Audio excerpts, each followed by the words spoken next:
Tap the sword, strike the ground, my dear. The bellows are prepared to fan the coals to a blazing furnace, fit for the crucible of justice to burn off the chaff, fit for the pot to melt the dross, fit for the weapon of my wrath to be fashioned to slay them all one by one, day by day, the weak, the cowardly, the adulterer, the murderer, the dull-witted fool, the drunkard and the liar, the harlot and the fornicator. It's going to be a bloodbath from town to town. In the highways and byways they will fall like dung upon the open fields, and none will gather them. Their wretched bones will be bleached by the sun in the day and exposed to the cold nights, and there will be no honour for them at all. The dead and the dying will rot in the open air with no one to grieve for their loss. Not one tear will be shed for these people, because none will remain with sympathy to weep at all at what is coming. None will be there to hold their hand of the wicked.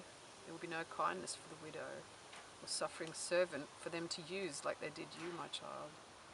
There will be no one but cheaters and jackals and wolves who will feast on them day by day. Carrion birds, buzzards, vultures and lizards will make this their banquet, their delight. Not merry voices of children dancing in the moonlight, but the screeching of owls and scattering foul birds, and horned wild creatures buzzing over their bones, and corpses filled with maggots and worms indulging themselves in the eye sockets of the blind and deaf who chose to ignore me in these last days. It will be a horror show for those people. Too terrible to imagine how defiled these days will become. And the last of my kindness, the last drop of my blood is poured out on this earth. It will become totally dark and painfully lonely and hopelessly despised.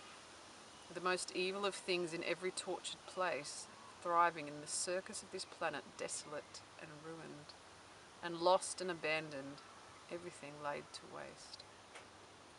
Shalom Shabbat, it will be said, was music too sweet. Blessed assurance, his love will never be any more. We are damned, lost, forsaken. Amen. That's how it will be for them all.